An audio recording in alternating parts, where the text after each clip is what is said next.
예, 그래서 이번에 제가 같이 우리, 기능화 플러스 이렇게 식구분들하고 같이 할 주제는 이번에 제가 낸 책이 있습니다. 저울 면역력이라는, 책이 있는데 그 책을 가지고 이제 진행을 하려고 하고 있고요. 아마 저는 이제 지금 논현동에 있는 가정학과 클리닉을 이제 운영하고 있습니다. 그리고, 주로 이제 주치 개념과 우리 건강한 사람들의 어떤 신체 기능을 조금 더 개선시키면서 건강을 이렇게 호전시키는 그런 부분에 대해서 이제 진료를 하고 있거든요. 최근에 이제 저울 면역력 관련해서 이제 면역력 관련해서 굉장히 많은 이제 고민들을 하고 계실 것 같습니다. 아마 우리 시청자분들도 올해 2020년을 굉장히 기억하기 싫은 어떤 해일 수도 있을 것 같고, 근데 그런 부분이 또 어떻게 보면 우리가 한번 살아가면서 겪을 수밖에 없었던 그런 어떤 일들일 수도 있을 것 같거든요. 그래서 여기서 제가 저울 면역력이라는 이제 개념을 썼는데, 이 저울 면역력 자체가 얼마나 중요한 개념인지 그런 부분들을 같이 말씀을 드리면서 진행을 할게요. 예. 30대 이후에 이제 건강의 길에 대해서는 이제 세 가지 길 정도가 있다고 이렇게 저희가 이야기를 하죠. 그래서 제가 이제 흔히 이제 강의를 할 때 굉장히 많이 쓰는 이제 개념들인데요. 우리 시청자분들은 우리 식구분들이라고 하면 돼요? 아니면 시청자분들이라고 하면 돼요? 예. 우리 기풀 식구님들이라고 할게요. 우리 기풀 식구님들은 자기 건강의 상태에 대해서 어떻게 생각하시는지 그런 부분들이 굉장히 제가 궁금한데, 옛날에는 있잖아요. 그러니까 우리가 남자와 여자, 그러니까 공이 이제 수명 이제 얼마나 오래 사느냐가 중요한 어떤 시대였다고 한다면, 지금 Y축인 얼마나 건강하고 행복하게 사느냐. 그래서 삶의 질이죠. 신체 기능 얼마나 건강하게, 삶의 질 얼마나 행복하게 사느냐 굉장히 중요한 시대입니다. 우리 식구분들은 지금 앞으로 우리 시청자분들은 자기 어떤 평균 수명이 몇 살 정도라고 이렇게 알고 계실까요? 한 몇 살 정도까지 사실 것 같아요? 지금 현재 우리나라의 평균 수명을 알고 계실 겁니다. 남자 78세에서 79세, 여자분들은 85세인데 우리 시청자분들은 적어도 자기의 수명을 남자 95세, 여자 100세 정도까지 생각하고 자기 삶을 이렇게 준비를 하셔야 됩니다. 그래서 이제 우리 30대 이후의 건강의 세 가지 길을 이제 제가 소개할 때는 한 세 가지 정도의 길이 있다고 합니다. 그래서 9988234 우리 가족분들 잘 알고 계실 겁니다. 99세까지 팔팔하게 살다가 이렇게 깨끗하게 자기 인생을 이렇게 정리하는 걸 거고, 근데 가장 이제 많은 길이 우리가 죽겠다 삶이에요. 힘들어 죽겠다, 아파 죽겠다, 괴로워 죽겠다. 언제부터 이 죽겠다 삶이 시작이 되느냐. 그렇게 한다면, 자, 정답을 다 아시겠죠? 이 꺾이는 점이죠. 이 꺾이는 점이 언제일 것 같아요? 사실은 이 시기를 우리가 일컫는 개념이 있습니다. 바로 갱년기라고 이렇게 우리 알고 계실 것 같은데, 우리 가족분들은 이 갱년기 때는 부모로부터 물려받았던 신체 기능, 그 다음에 호르몬의 힘, 면역력의 어떤 혜택이 다 사라지고 오로지 자기가 태어나서 획득한 면역력과 신체 기능을 가지고 살아가야 되는 시기인데, 자, 이 갱년기를 점해서, 그러니까 저는 이게 한 10년 전부터 준비가 된다고 생각해요. 그래서 한 30대부터 40대, 그리고 빠른 사람들은 20대부터 자기의 어떤 40대의 삶을 어떻게 준비했느냐에 따라서 이 이후의 어떤 건강의 길들이 9988로 가느냐, 아파 죽겠다, 괴로워 죽겠다, 힘들어 죽겠다의 길로 가느냐인데, 제가 이거를 왜 말씀을 드리냐면, 지금 저울 면역력이라는 어떤 면역력의 문제 역시 지금 자기가 어떤 건강의 길을 가고 있느냐에 따라서 좌우될 수밖에 없을 겁니다. 그래서 아마 이번 코로나19를 겪으면서 우리 가족분들이 제일 많이 들었던 말들이 그걸 거예요. 방역, 그 다음에 면역, 그죠? 방역과 면역은 이제 개념이 좀 다릅니다. 방역은 이제 사회적인 개념이죠. 그리고 개인 위생적인 부분입니다. 그래서 자기가 어떻게 이제 뭐 손 씻기라든지 마스크를 쓴다든지 그런 개념입니다. 그러니까 바이러스가 들어오지 못하게 막아내는 개념이 이제 방역적인 개념이고, 이거는 사회적인 개념과 개인적인 어떤 위생의 문제가 같이 결합이 되어 있죠. 면역은 뭐냐 하면 이 바이러스나 세균에 대해서 맞서는 자기가 가지고 있는 신체 기능의 힘이죠. 면역은 이제 역을 피한다. 역은 뭐냐 하면 역병을 피한다, 그런 뜻이거든요. 역병은 뭐냐 하면 이 사람이 걸리면 다른 사람이 걸릴 수 있는 전염되는 병이죠. 그래서 이런 부분들, 그래 다른 사람이 걸렸는데도 자기가 안 걸린다. 그리고 자기가 걸렸다고 하더라도 그게 이제 굉장히 심각한 질병으로 전환되지 않는다. 그게 바로 면역력이거든요. 그래서 면역력의 개념을 가진다고 하면 이건 개인차가 굉장히 크다는 겁니다. 자, 이 건강의 길이 우리가 개인차가 굉장히 있는 것처럼 면역력 역시 굉장한 개인차가 있는 그런 개념이라고 볼 수가 있기 때문에 제가 이 책 이제 저울 면역력에서 소개를 해드리고 싶었던 거는 저울 하면 이제 딱 떠오르는 개념이 있죠. 아, 균형을 맞춰야 된다. 뭔가 잰다는 개념이죠. 잰다는 개념은 뭐냐면 균형점이 있다는 거거든요. 기울어지지 않는. 그래서 면역력의 균형을 맞추는 것이 면역력의 가장 중요한 개념이 아닐까 그렇게 말씀드렸는데 저울 면역력에 관련된 부분은 제가 차차 말씀을 드리겠습니다. 자, 현대 시대를 이렇게 규정을 한다면 가행의 시대라고 볼 수가 있습니다. 가행의 시대이기 때문에 면역력이 더 중요한 거거든요. 자, 가행의 시대. 먼저 오염이죠. 해양오염, 대기오염, 토양오염. 이 세 가지 오염 자체가 우리를 끊임없이 공격하기 때문에 어떻게 보면 우리의 면역력은 끊임없이 도전을 받고 있다고 생각이 됩니다. 그리고 굉장히 많은 자극이 있어요. 이 자극은 우리 안에 들어와서 우리의 몸과 마음에 챌린지를 하죠. 굉장히 많은 정보들, 그리고 쾌락적인 요소들, 그럼 넘쳐나는 스트레스 자체가 좋은 자극이 되었건 나쁜 자극이 되었건 우리에게 자극이 되면서 우리들의 몸과 마음에 굉장한 부담을 준다는 겁니다. 그래서 이런 자극들 중에서 스트레스 같은 개념, 그러니까 스트레스 받으면 그것을 우리가 이겨내고자, 그리고 학습된 쾌락을 또 이렇게 또 경험하고자 중독적인 게 빠집니다.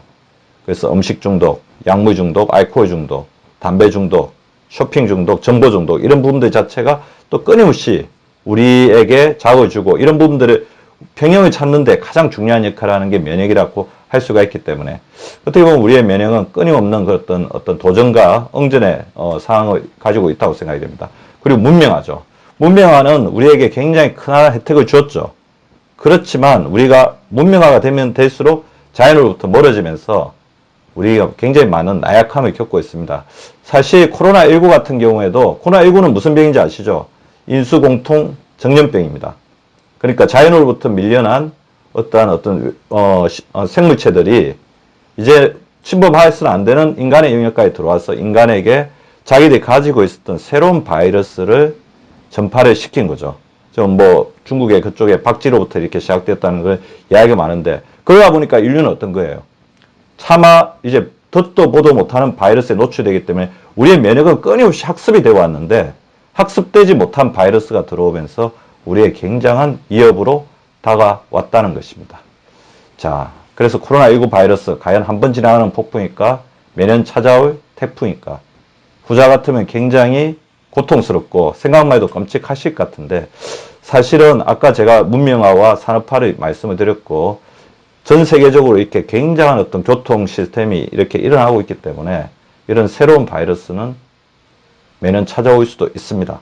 매년 오지 않기를 바라야 되지만 그리고 지금 모 제약회사에서 백신을 만들어서 그 부분 자체가 성공적으로 코로나19 바이러스를 백시네이션을 해주면 좋지만 코로나19 바이러스의 상황상 우리가 인플루엔자 바이러스 이제 이번에 독감 예방종을 하신 분들 많은데 그 보통 6개월 간다고 하거든요. 면역력이. 근데 더 짧을 수도 있어요. 코로나 바이러스는 워낙에 감기 바이러스의 가장 흔한 바이러스였습니다.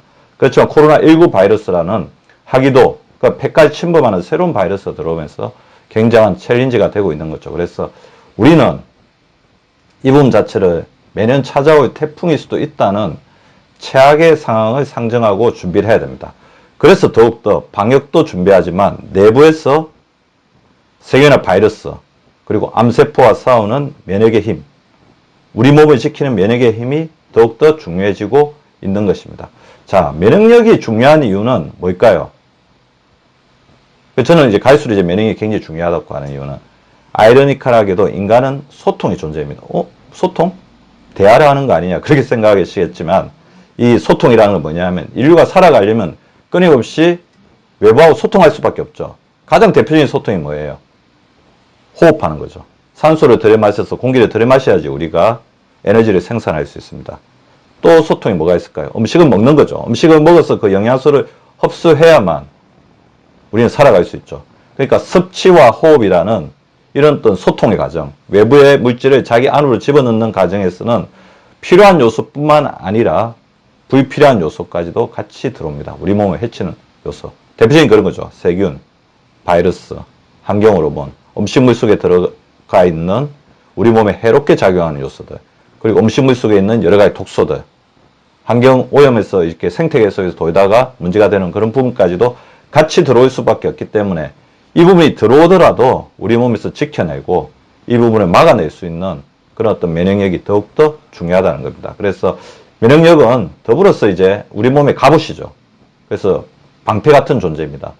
근데 면역이 또 중요한 이유는 저는 이제 우리 사람의 어떤 건강, 신체 기능의 세 가지, 우리 가족분들도 많이 들으셨을 것 같은데 호르몬, 혈관, 면역, 그 다음에 이것을 총괄하는 정신적인 부분, 네 가지의 신체 기능 요소를 보고 있는데 면역력이 무너지면 결국에는 우리 몸을 지키고 있는 방어 시스템이 무너지기 때문에 호르몬과 혈관 역시 같이 무너질 수밖에 없습니다. 그래서 이런 부분들을 끊임없이 잘 결합을 시키면서 우리가 작업을 해주는 것, 그래서 면역력을 잘 지키는 게 굉장히 중요하다는 것입니다. 자, 면역력에 문제가 생기면 두 가지 반응이 됩니다. 면역력이 떨어집니다. 그래서 감기에 자주 걸리고, 최근에 요즘에 우리 가족분들도 느꼈을 것 같은데 감기는 줄어든 대신에 요즘에 장염이 굉장히 늘어나고 있어요. 노로바이러스, 로타바이러스. 저는 이게 코로나 블루하고도 연관이 되어 있지만 우리 인류는 이제 한 가지를 해 대해서 뭔가 방어할 수 있는 힘이 생기면 꼭 약한 부분이 생기거든요. 호흡기에 대한 어떤 접촉 자체가 굉장히 이렇게 줄어들면서 그게 장 쪽으로 지금 계속하게 있는 것 같아요. 면역력이 떨어졌을 때 생기는 대표적인 병 한 두 가지가 있죠. 일단은 우리가 생각하기도 싫은 암이라는 존재가 있습니다. 그리고 최근에 젊은 사람들한테 굉장히 늘어나고 있는 병이 있어요. 그 병이 뭐냐? 바로 대상포진인데요. 옛날에는 그래서 제가 20대, 30대가 와서 대상포진 바이러스 예방접종을 해달라고 하면 50세가 되어서 하자 그렇게 말씀을 드렸는데 지금은 그렇게 이야기하지 못해요. 왜냐하면 20대, 30대에서도 그런 게 어마어마하게 많이 생기고 있습니다. 그만큼 이제 면역력 결핍이 중요한 문제가 되고 있습니다.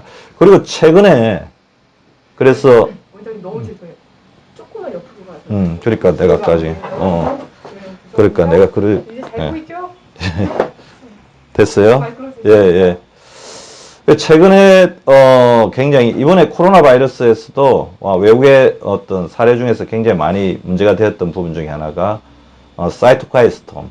그러니까 사이토카인 스톰은 뭐냐면 처음 보는 바이러스가 들어오니까 우리 몸에 있는 면역 시스템이 완전히 깜짝 놀래가지고 총발동이 됩니다. 총발동이 되다 보면 자신의 세포까지도 이제 공격을 하게 된다는 거죠. 그게 이제 자가 면역이거든요. 그래서 자기 세포를 공격하는 사이토카인 스톰으로 인해서 전신적인 신체 페일러가 일어나면서 기관의 어떤 고장이 나면서 문제가 되었던, 그래서 생명에도 지장을 겪었던 것들이 많은데요.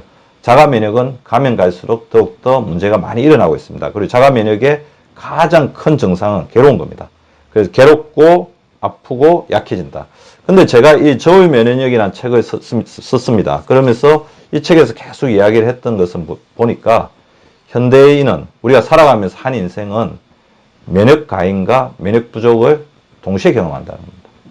면역 부족이 그냥 오지 않습니다. 나이 들어서 면역력은 떨어질 수밖에 없지만 면역세포의 숫자가 줄어들기 때문에 대부분 이제 면역 가행의 상태를 겪은 사람들이 아까 개인차가 있다고 그랬죠. 면역 부족이 더욱더 심하게 오는 것을 발견할 수 있습니다. 그럴 수밖에 없죠.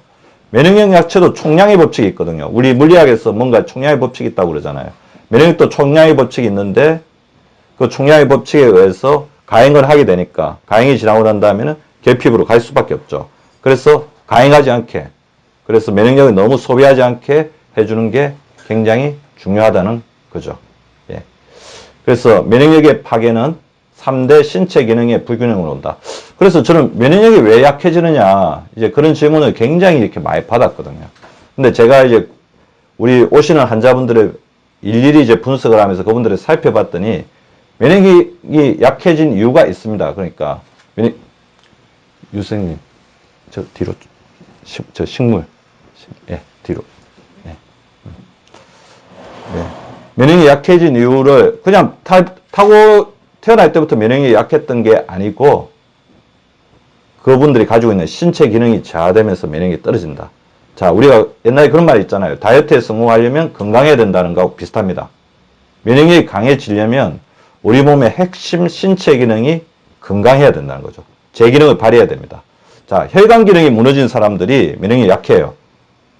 자, 우리 가족분들 제 혈관 기능 관련해서 딱 제가 이 말씀 드리니까 제일 많이 떠오르는 단어가 뭐죠? 만성염증이죠. 혈액순환이죠. 수족냉증이죠. 그래서 면역이 떨어진 사람들, 그래서 면역력을 뭐 검사하는 지표들이 몇 개가 있어요. ESICRP, 그 다음에 장내 면역, 그 다음에 유기산 검사를 했을 때, 그 다음에 활성산소 검사를 했을 때, 그러니까 백혈구의 분류를 봤을 때 그런 부분을 봤는데, 그런 어떤 면역 기능이 떨어지시는 분들의 공통점은 혈관에 염증이 있고, 이 염증으로 인해서 혈액순환이 잘 되지 않는 분들이 면역력의 저하를 경험하는 경우가 굉장히 많습니다. 그래서 요즘에 면역력 관련해서 굉장히 핵심적인 개념으로 떠오르는 게 체온이잖아요. 체온이 1도 떨어질 때마다 면역력이 뭐 10%, 20%씩 떨어진다. 우리가 36.5도에서 1도씩 떨어질 때마다 그런 문제가 생긴다는 것 자체가, 이게 혈관 기능과 호르몬 기능의 부조화가 체온을 조절하는 자율신경계의 부조화가 나타나고, 결국에 이런 부분들을 건조해서 이렇게 재배하는 것은 혈관의 염증, 혈액순환에 저해라는 것입니다. 두 번째는 이제 호르몬 기능이 있어요. 호르몬의 균형 기능, 특히 성장 호르몬, 인슐린 호르몬, 스트레스 호르몬, 갑상선 호르몬, 이런 부분들의 면역력이 떨어진 사람들을, 균형이 떨어지면 이분 자체가 면역력이 떨어지고, 사실 아까 제가 대상포진이 굉장히 많이 생기시는 분들 보면 전형적으로 나타나는 몇 가지 징후들이 있습니다. 인슐린 호르몬이 고인슐린 혈증 상태에 나타난다든지, 동년비에서 비해서 성장 호르몬이 굉장히 떨어진다든지, 그 다음에 멜라토닌이나 코티졸의 분비가 불균형이 있다든지, 그런 부분들이 있으면서 면역이 떨어지거든요. 그리고 면역 기능을 나타내는 우리 몸의 두 가지, 아까 소통하는 두 가지 공간이 있죠. 먹는 장, 그 다음에 호흡하는 폐. 장과 폐에 어떤 면역력이 떨어지고, 그리고 장하고 폐는 연결이 되어 있습니다. 제가 이제 환자분들을 진료하고 살펴보다 보니까 가장 중요한 개념 중에 하나가 장-폐 커넥션이에요. 그래서 저는 폐가 안 좋으신 분들은 장을 건강하게 해요. 장이 안 좋으신 분들은 폐가 건강하게 해라. 최근에 이렇게 장 관련된 질환들이 늘어나고 있었던, 올해 아니고 작년까지 한 3, 4년 동안 장 관련된 질환이 늘어나는 것은 굉장히 의학적인 트렌드였거든요. 거기에 가장 핵심 역할을 했던 게 뭔지 아세요? 바로 미세먼지였습니다. 근데 미세먼지에 대해서 취약했던 사람이 어떤 사람들이냐면, 호흡법 자체가 입으로 호흡하는 사람들이 많아요. 자, 입으로 호흡하게 되면 이 미세먼지가 폐로 들어가서 혈관에 타고 들어가면서 초미세먼지로서 혈관에 염증을 일으키기도 하지만, 입으로 호흡하게 되면 코나 코털, 그 다음에 코의 점막, 부비동에서 이런 부분을 걸러주지 못하고 바로 이게 장까지 내려가게 되면서 장점막에 상처를 내고 장누수증후군이 되면서 취약한 장으로 변한다는 거죠. 그래서 장폐 커넥션이 이렇게 무너져 있으신 분들, 이 면역력 파괴 자체는 이 3대 신체 기능의 저하로부터 나타나고 있습니다. 그래서 저는 이제 이 저울 면역력의 균형에 의해서는 혈관, 호르몬, 장폐 기능 관리를 균형적으로 해야지 된다고 생각이 됩니다. 그렇게 이제 환자분들에게 계속 말씀을 드리고 있고요. 자, 그래서 이건 조금 이렇게 다른 개념의 이야기지만, 자, 자신의 이제 건강관을 한번 살펴보세요. 건강에 관련된 본인의 생각. 제가 이제 살펴보다 보면 불행하게도 우리 한국 사람들은 이 건강이 인생 목표 바깥에 있습니다. 자, 다시 말하면 뭐냐면 인생의 목표, 일, 성취, 가족, 친구 이런 부분들을 이루는데 건강이 하나의 수단이라는 거죠. 근데 이렇게 해서는 지금 앞으로 닥쳐올 코로나19 이후의 팬데믹 시대를 이겨나갈 수가 없습니다. 자, 의료는 건강을 위해서 복무하지만 건강은 또 인생을 위해서 복무하는, 그게 아니고 어떻게 돼야 되겠어요, 그러면? 자, 맞습니다. 인생의 목표 안에 건강이 들어가야 된다는 거죠. 그래서 지금 우리 가족분들이 이 늦은 시간에 TV나 다른 걸 보고 싶은 유혹을 물리치고 이 유튜브, 우리 우리 채널 이 방송을 보고 있는 것도 사실은 알고 보면 건강에 대한 굉장히 중요한 투자라고 볼 수 있죠.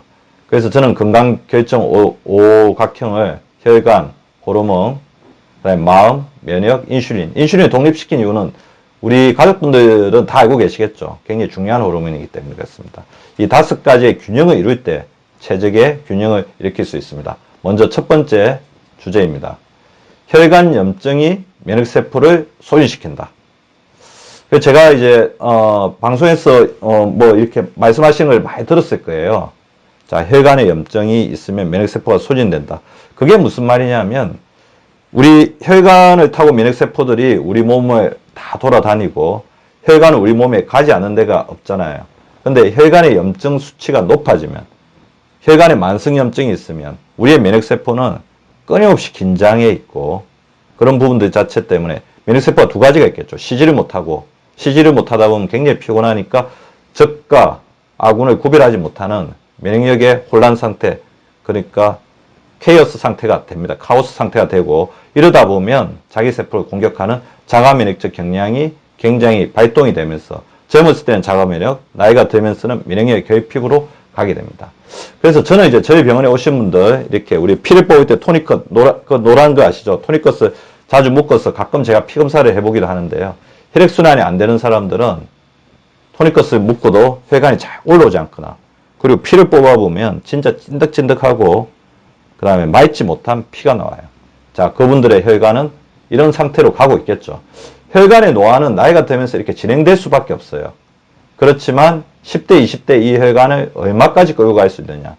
그리고 이게 거의 이렇게 심장 근육이나 심장 혈관이나 뇌 혈관이 막히기 전에 피떡을 이제 동반하는 혈관인데, 이런 혈관이 되는 시기를 얼마나 미루느냐에. 그러니까 이 정도의 혈관을 가지고 끝까지 어떻게 자기의 생을 이렇게 영위해 갈 수 있느냐에 따라서 건강의 어떤 길이 이제 되겠죠. 그래서 저는 혈관 건강을 해치는 세 가지 적을 망치, 못, 그 다음에 하수구의 찌꺼기로 이렇게 표현하는데요. 딱 보시면 알겠죠. 망치는 뭡니까? 혈압입니다. 못은 뭘까요? 혈관을 찌르는 거. 혈관을 찌르는 거죠. 당뇨입니다. 그 다음에 혈관을 막는 거 당연히 고지혈증입니다. 제가 옛날에는 우리가 흔히 이제 고혈압은 이제 원인이 없다고 그러잖아요. 근데 잘 살펴보면 실제로 저희 병원에서 혈압이 굉장히 좋아지신 분들이 살펴봤더니 뭐냐면 혈액순환이 안 되고 있는 것들을 개선을 해 주었더니 혈압이 좋아져. 왜 그런가? 이거는 항상성하고 관계가 있거든요. 자, 우리 당뇨에서 혈관에 염증이 생기고, 염증이 생기면 혈관은 어떻게 됩니까? 접착제 같은 어떤 성격이 돼요. 그러면 혈액 속에 돌아다니는 염증 물질들을 잘 이게 달라붙게 된다는 거죠. 가장 잘 달라붙는 게 뭐죠? 이게 콜레스테롤이죠. 나쁜 콜레스테롤 LDL인데, 이게 달라붙으면 혈관이 좁아지고 외벽으로는 혈관이 딱딱해집니다. 자, 우리 몸은 혈액순환을 시켜야 되는데 이렇게 딱딱해지고 혼탁한 당과 기름으로 혼탁한 혈액이 우리 몸에 혈액을 잘 공급하지 못하니까 혈압은 어떻게 됩니까? 어쩔 수가 없이 심장은 혈관을 세게 때리면서 그것을 보상해 줄 수밖에 없습니다. 그게 본태성 고혈압의 일부 정도 굉장한 큰 목으로 기여하고 있는 혈관의 경직성, 혈관 내경의 내로잉, 그러니까 좁아진 그런 증상입니다. 따라서 혈압을 교정하기 위해서는 당뇨와 고지혈증을 정상 범위 내로 조절해 주어야 되고, 그 다음에 당뇨를 잘 조절하기 위해서도 혈압을 잘 조절하고 콜레스테롤을 잘 조절하면서, 그러니까 이 세 가지는 몰려다니는 거죠. 그래서 이거를 메타볼릭 신드롬 대사성 증후군입니다. 그래서 고혈압, 당뇨, 고지혈증, 이 혈액순환을 결정하고 혈관의 탄력성을 유지하는 이 세 가지를 잘 조정해 주는 게 혈액순환에 굉장히 중요하고, 이 부분에 문제가 됐을 때 실제로 면역력이 떨어질 수밖에 없는 사람들은 당뇨가 심하거나 콜레스테롤이 있으면서 고혈압이 있으신 분들은 적재적소의 면역세포를 우리 몸에 원하는 부분에 보내줄 수 없고, 혈액을 순환시키는데 굉장히 많은 에너지를 쓰기 때문에 우리 호르몬이나 신체의 어떤 대사 기능이 떨어지면서 면역력 역시 떨어질 수밖에 없기 때문에, 자, 혈관의 만성염증인 개념 플러스 혈액의 순환 개념을 합쳐서 이 부분을 원활하게 해줬을 때 이제 면역력이 올라갈 수밖에 없다는 겁니다. 그래서 저는 저희 병원에 오시는 분들한테 항상 젓가락으로 식사를 하라고 말씀을 드려요. 젓가락으로 식사하라는 거는 가장 중요하죠. 고혈압이죠.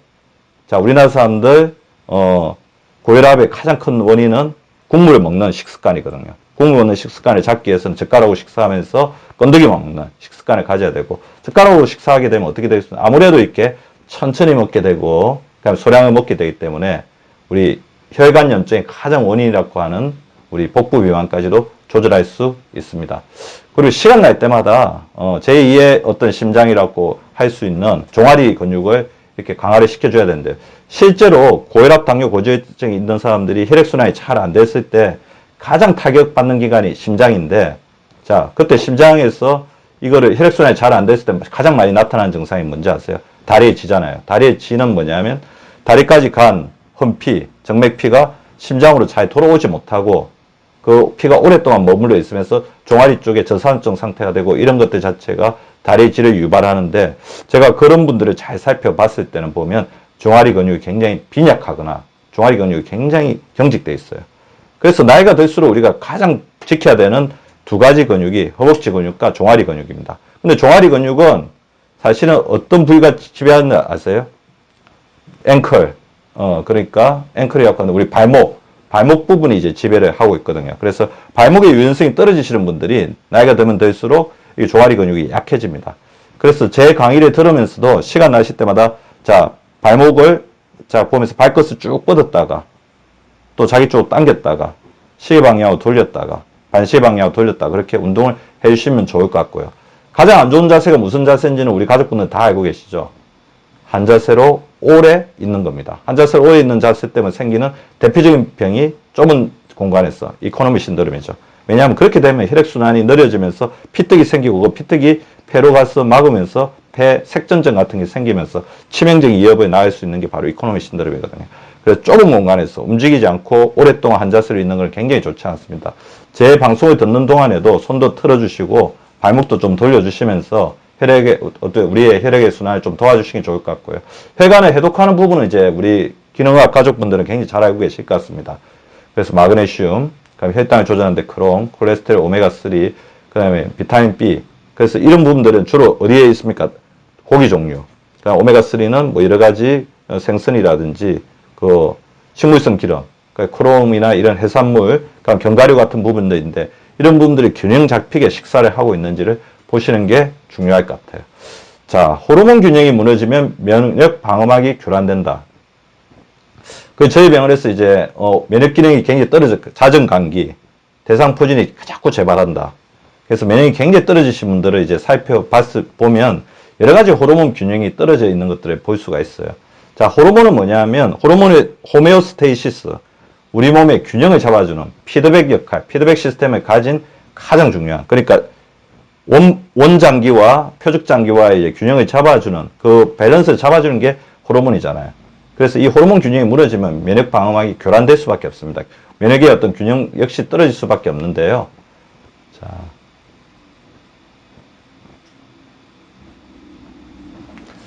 그래서 저는 이제 호르몬 중에서도 면역 방어 호르몬과 면역 악화 호르몬 이렇게 나타내는데요. 물론 여기 나온 7가지 호르몬이 다 필수적입니다. 다 충분하게 자기 역할을 해야 되죠. 인슐린과 코티졸도 우리 몸을 지키고 살리는 호르몬인데 제가 여기서 이렇게 표현한 거는 현대인에게서는 너무 과잉되게 사용하고 있다는 겁니다.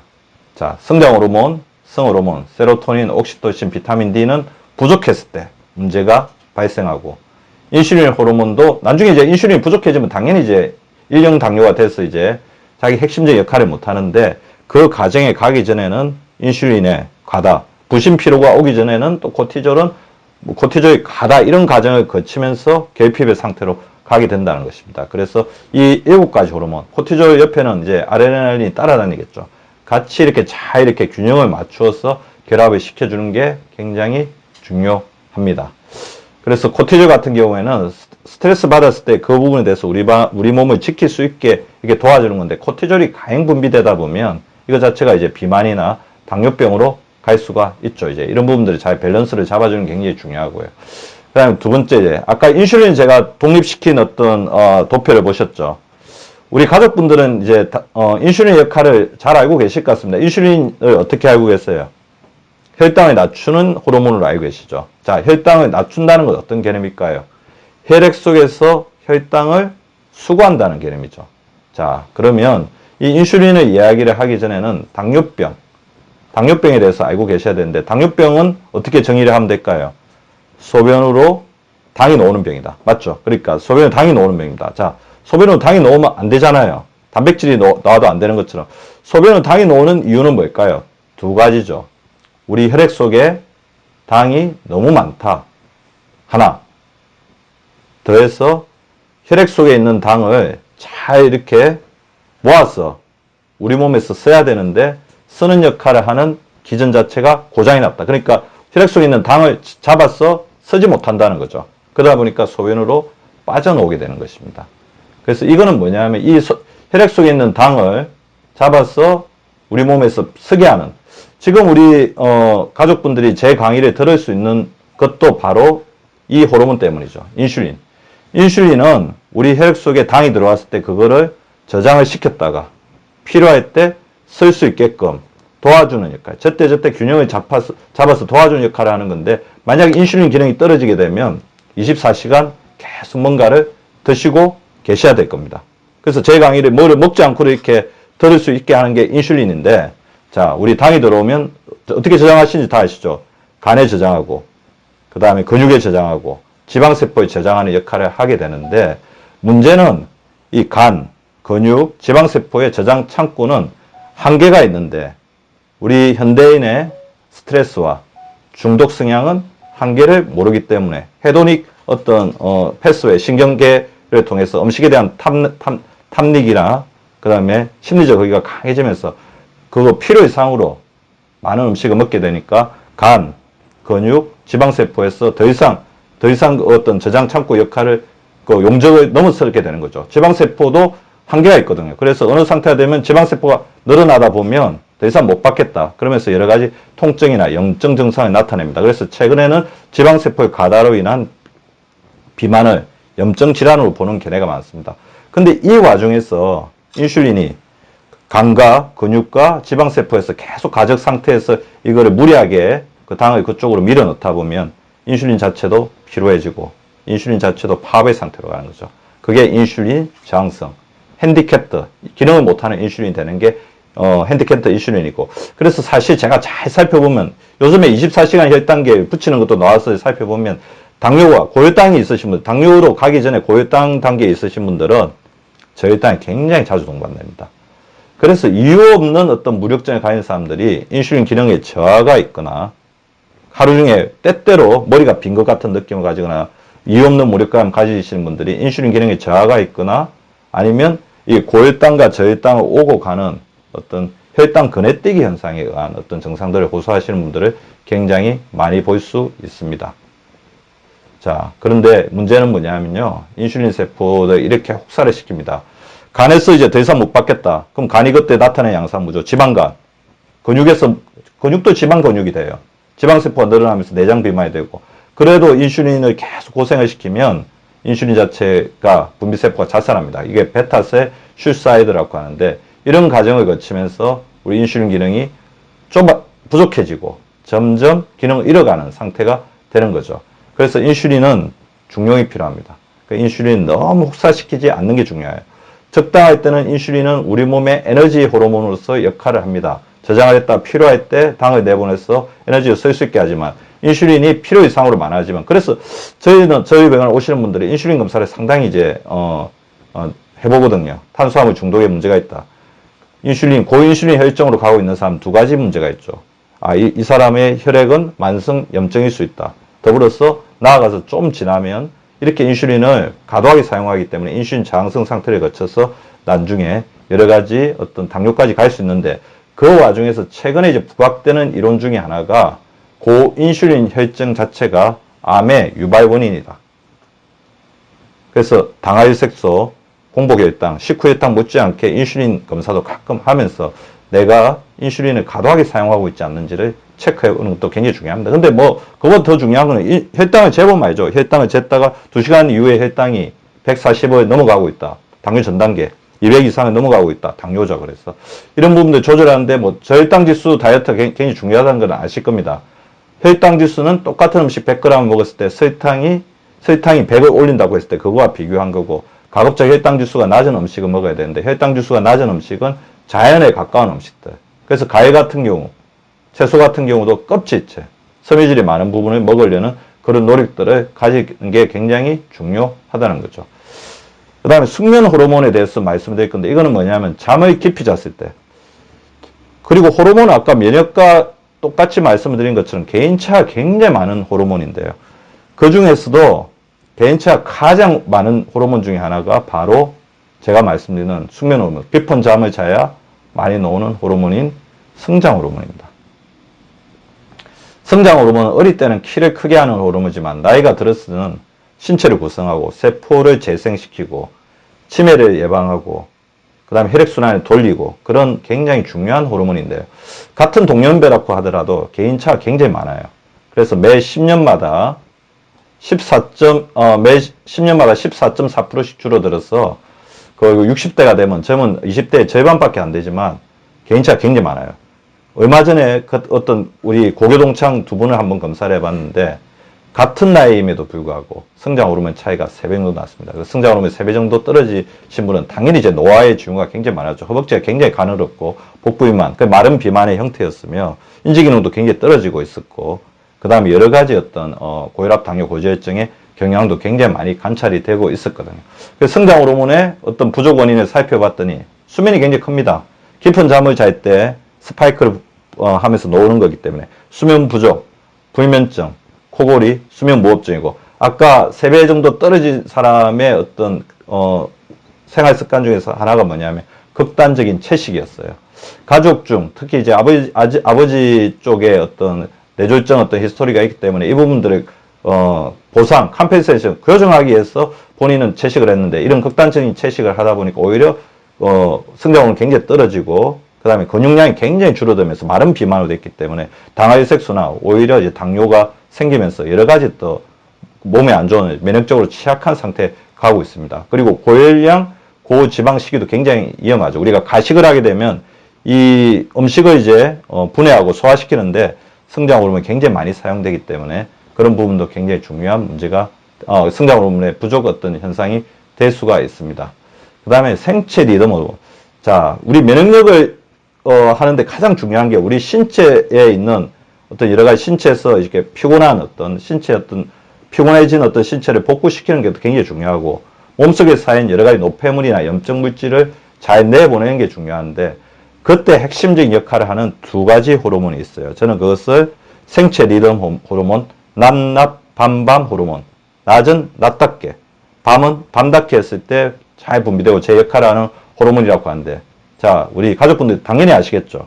바로 비타민 D와 그 다음에 멜라토닌입니다. 자, 비타민 D 같은 경우는 저는 이제 이거를 방어 호르몬, 디펜스 호르몬이라고 따로 지었어요. 디펜스 호르몬의 가장 중요한 역할, 물론 이 비타민 D의 면역학적 역할에 대한 굉장히 복잡한 시어리가 있기 때문에 그 부분에는 다음 이 한 파트만 가지고도 굉장히 많은 이야기를 할 수 있기 때문에 오늘은 개략적으로만 말씀드리겠습니다. 뼈를 보호하고 우리 몸에 혈액 속에 콜레스테롤 쌓이는 것을 보호하고 막아주고 암이 특히 유방암이나 여러 가지 암에 걸리는 것을 막아주는 역할을 하기 때문에 비타민 D는 우리가 비타민이나 이름 붙었지만 또 호르몬이야. 그리고 이 호르몬이 중요한 이유는 뭐냐면 자유자재로 우리 몸의 어떤 여러 가지 어떤 조직들을 통과할 수 있기 때문에 그 다음에 이런 부분들 자체가 굉장히 많은 몸에 영향을 미치기 때문에 비타민 D 호르몬으로 이렇게 표현을 하는 겁니다. 그래서 비타민 D는 지금 수가도 뭐 10,000원 조금 넘을 거예요. 비급여 검사로 하면 10,000원 좀 넘을 것 같은데 병원에서 반드시 주치의한테 가서 체크를 해보고 30 이하이면 저 같은 경우는 그렇게 하고 있습니다. 10 이하인 사람들은 주사를 맞고 20 이하인 사람들은 영양제를 좀 섭취하도록 하고 30 이하이면 햇빛 조금 더 쬐라고 하는데 여러 가지 리스크가 있으면 30 이하일 때도 뭐 비타민이나 이런 부분들 처방을 하고 있습니다. 그래서 비타민 D는 굉장히 우리가 결핍을 금방 할 수 있고 그거를 또 우리가 잘 보충해 줄 수 있는 여러 가지 제재들이 있기 때문에 잘 조절해 주는 게 중요할 것 같고요. 네. 그 다음에 지금 굉장히 요즘에 면역 관련해서 굉장히 이렇게 부상되고 있는 호르몬 중에 하나가 멜라토닌 호르몬입니다. 그 멜라토닌 호르몬은 어떻게 보면 우리 가족분들은 이제 잠에 관계되는 호르몬으로 생각하기가 쉬운데요. 황산화 호르몬입니다. 비타민 A, C, E보다 몇 배에서 몇십 배의 항산화 능력, 활성산소를 제거하는 능력을 가지고 있는데 언제 분비되느냐 하면 낮에 햇빛을 받았을 때 만들어졌다가 밤에 빛이 없을 때 분비가 됩니다. 그래서 밤에 잠을 잘 때 TV를 켜놓거나 스마트폰에 머리맡에 있거나 그 다음에 우리 커튼, 창문 사이로 빛이 들어오면 멜라토닌은 분비가 되지 않아요. 그래서 저희 집 같은 경우는 모든 침실이 다 암막 커튼으로 되어 있습니다. 그래서 현대인의 삶의 환경상 낮과 밤이 바뀌어 있고 그러다 보니까 낮에는 햇빛을 못 쬐고 밤에는 빛이 계속 들어오는 환경. 그러면서 생체 리듬이 무너지면서 이것 자체가 여러 가지 문제를 일으키는 현상으로 가고 있기 때문에 반드시 낮낮 밤밤, 낮에는 햇빛을 충분하게 쬐고 밤에는 빛과 소음을 완벽하게 제거해주는 그러면서 수면 위생을 좋게 하는 그런 어떤 생활 습관을 가지는 게 굉장히 중요할 것 같고요. 그 다음에 굉장히 큰 면역학적 효과를 가진 호르몬이 두 가지가 있습니다. 세로토닌과 옥시토신인데요. 사실 이제 우리 테레사 순위가 이렇게 선행하는 모습을 본 동영상 그룹에서 IgA 면역세포의 수치가 획기적, 기하급수적으로 올라갔다는 어떤 여러 가지 실험 결과가 있는 것처럼 이 세로토닌과 옥시토신이라는 행복 호르몬, 스킨십 호르몬인데요. 아까 이야기했던 스트레스 호르몬이나 아레날린 호르몬 자체가 우리 몸에 염증을 일으키고 활성산소를 막아내는 것을 막을 수 있는데 이 세로토닌과 옥시토신은 행동으로 피드백, 바로 이렇게 생성시킬 수 있는 호르몬입니다. 자, 바로 옆에 가족분이 계시면 한번 안아주세요. 그 다음에 옆에 같이 자녀분하고 같이 이렇게 이 영상을 보고 계시면 너는 정우승보다 잘생겼어. 너는 김태희보다 예뻐. 그렇게 한번 이야기를 해주시기 바랍니다. 그래서 10피 10칙. 하루에 10번 웃고 10번 칭찬하는 그런 생활 습관을 통해서 세로토닌이나 옥시토신을 획기적으로 이렇게 올릴 수가 있습니다. 반드시 좀 실천해 주시기 바라고요. 그럼 자주 웃는 것도 굉장히 좋습니다. 저 같은 경우도 너무 실없이 웃어서 와이프한테 좀 혼이 나기도 하는데 그 자체가 나쁘다고 생각하지 않아요. 그래서 자주 웃어주시기 바라고요. 자, 면역을 연결한다. 장폐 커넥션입니다. 사실 이 부분이 앞으로 이제 면역에서의 가장 중요한 이슈가 아닐까 생각했고요. 저도 이제 유튜브를 하면서 어떻게 하면 면역력, 장과 폐의 면역력을 이렇게 더욱더 발전시킬까 하다가 논문을 검색하다 보니까 intestinal lung connection이라는 어떤 그런 단어로 서치했을 때 굉장히 많은 논문들이 발견되는 것들을 볼 수가 있었거든요. 자, 천식 환자에게 도움이 되는 의외의 영양제는 물론 천식이 있으면 뭐 호흡제를 불고 천식에 좋은 어떤 약물이나 정상을 조절하는 약물을 먹어야 되겠지만 의외로 해답은 폐가 아니라 다른 장기에 있을 수도 있는데 그게 바로 장폐 커넥션. 이게 무슨 개념이냐면 장과 폐에 있는 마이크로 플로라, 그러니까 세균숲의 성상 자체가 굉장히 유사하고 그런 분들, 그거는 아시죠? 비만한 사람의 장과 날씬한 사람, 건강한 체중을 가진 사람의 장에 있는 세균의 어떤 유산균, 유익균의 어떤 분포가 다르다. 비만한 사람의 균에는 비만 세균이 많이 있고, 그 다음에 건강한 체중을 가진 사람에는 이제 그 사람에서 발견되는 어떤 유익균이 많다고 이야기한 것처럼 장하고 폐 또 서로 이렇게 교류를 하고 있다는 것들이 여러 연구 결과들에 나타나고 있습니다. 그래서 천식 있잖아요. 애들 경우에도 이제 어릴 때 천식 경향을 가지고 있는 애들을 잘 살펴봤더니 영아기 1년 동안 어떤 음식물에 대해서 굉장히 감작을 많이 일으키게 되면 그 나중에 나이가 들면서 그 장에서 예민성이 천식, 호흡기 쪽에 천식으로 이제 발전될 수 있다는 어떤 연구 결과들도 많이 살펴보고 있습니다. 자, 그래서 장을 건강하게 해주는 게 굉장히 중요하고요. 그 다음에 이 폐는 이제 우리 몸을 산소를 받아들여서 우리 몸에 이렇게 공급하는 거지만 이 폐혈관을 통해서도 우리 혈관 쪽으로 굉장히 안 좋은 어떤 염증 물질들이 많이 들어갈 수가 있는데요. 자, 보십시오. 미세먼지와 황사, 매연과 자동차 가스, 각종 알레르기, 담배 연기, 악취와 휘발성 용제들, 세균과 바이러스들이 다 폐를 통해서 우리 몸 들어오고 이 폐를 통해서 혈관을 들어와서 우리 몸에 침투할 수 있기 때문에 이런 부분들을 잘 이렇게 프로텍션 해주는 게 굉장히 중요합니다.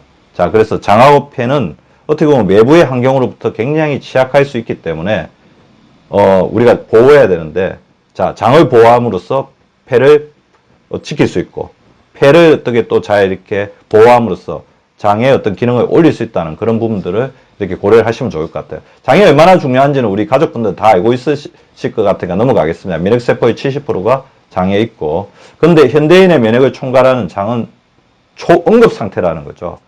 그래서 제가 오늘도 환자분들을 봤는데 환자분들 중에 장염이 너무 많아졌어요.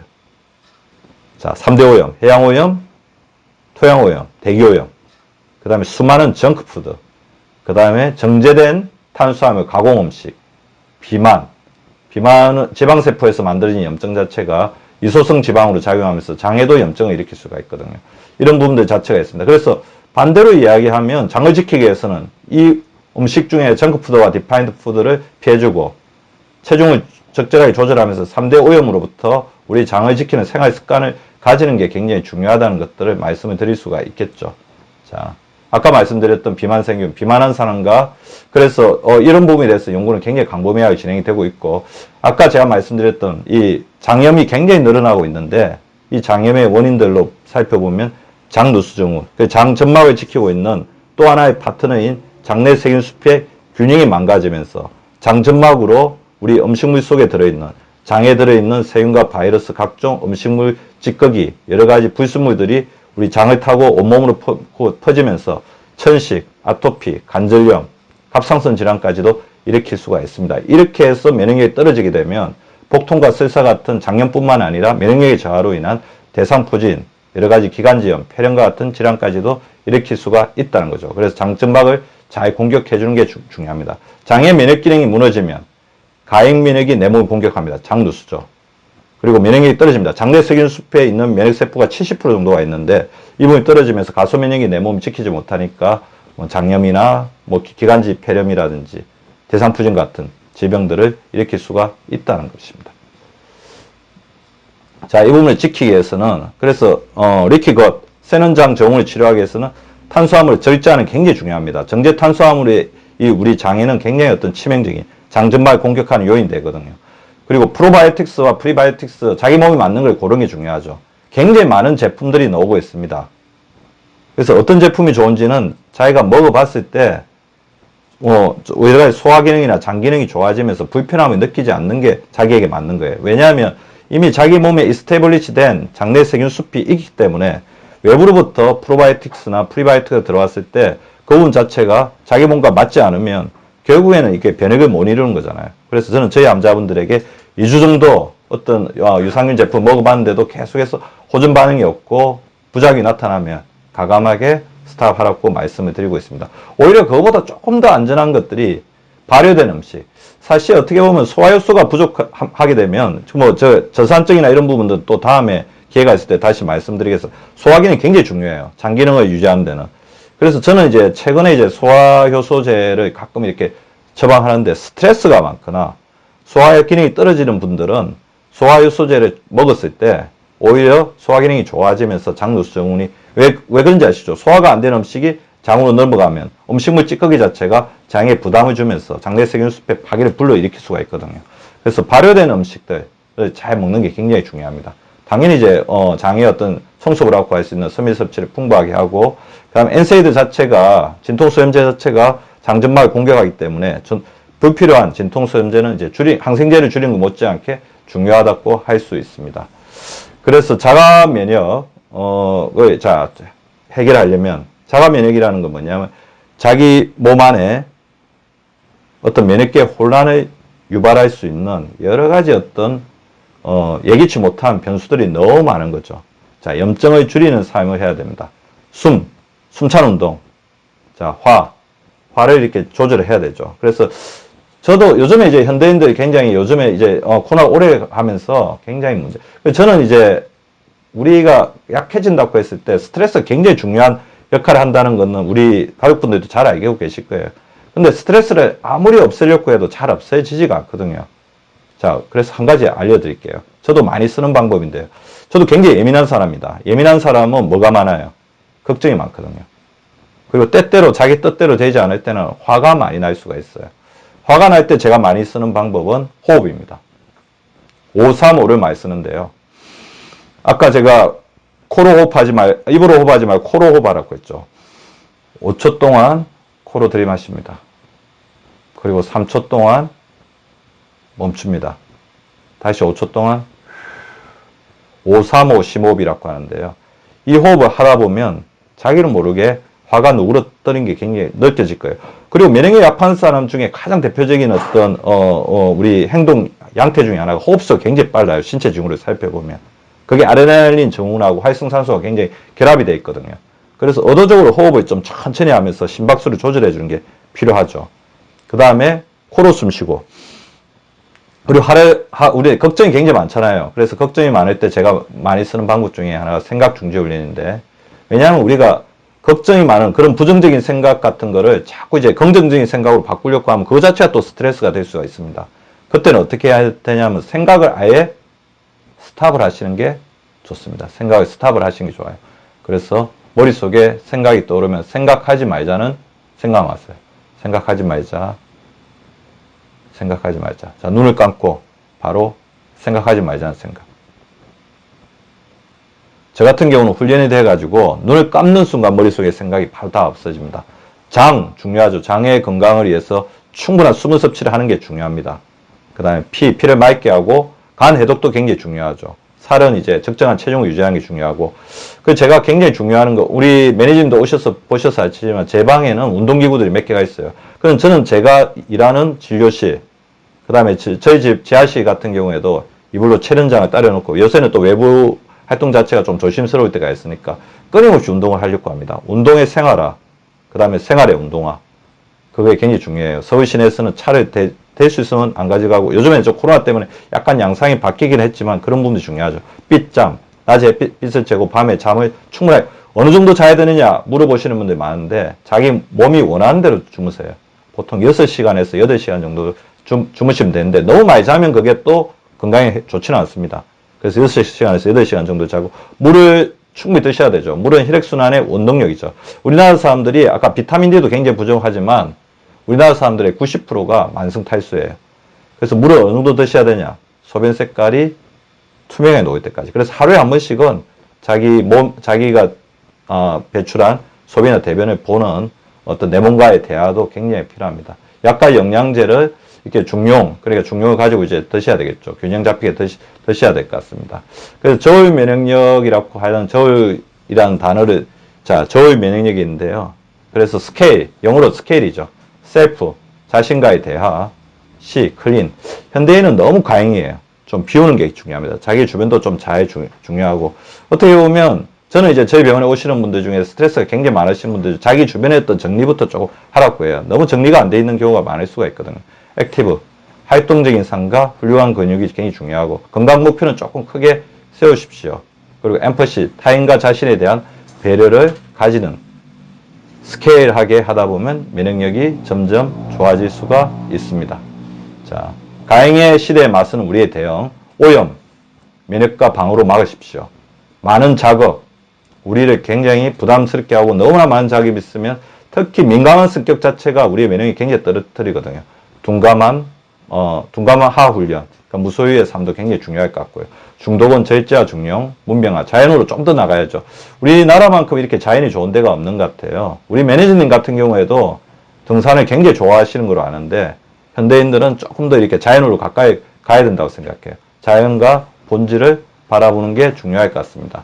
그래서 면역 균형, 진짜 SSEN 면역력은 중용이라고 생각합니다. 스트레스, 그러니까 첫 번째 S, 스트레스와 스트레스 줄이고, 소셜한 이제 어떤 사회관계를 유지하시고, 슬립, 그 다음에 레스트, 충분히 어떤 수면을 취하면서 휴식을 가지고, 엑서사이즈, 그러니까 충분한 운동, 숨차고 땀나는 운동을 일주일에 3회 30분 이상 해주시고, 뉴트리션, 그러니까 그 다음에 식이 습관이라든지 이런 영양에 대해서 굉장히 관심을 가지고 자연으로 조금 더 나가면서 균형을 가지는 삶을 가지려고 하는 게 중요할 것 같습니다. 마지막으로, 우리 가족분들의 대부분이 이제 중년이라고 생각이 되는데요. 이제 올해 얼마 안 남았죠. 올해 반드시 해야 될 게 뭐겠습니까? 건강검진을 하셔야 됩니다. 자, 그래서 올해 가기 전에 왜냐하면 건강검진은 최악의 상태를 막기 위한 현대 의료 시스템을 이용하는 최소한의 자기 몸에 대한 예의거든요. 그래서 건강검진만 잘해도 아까 건강에서 최악의 위기는 막을 수가 있습니다. 두 번째, 골든사인, 요새 패스트 캠페인이라고, 뇌졸중, F, 페이스, 암, 한쪽 팔이 약해지는 거, S, 스피치, 말이 어눌해지는 거, 그런 어떤 패스트 그런 캠페인 유행인데요.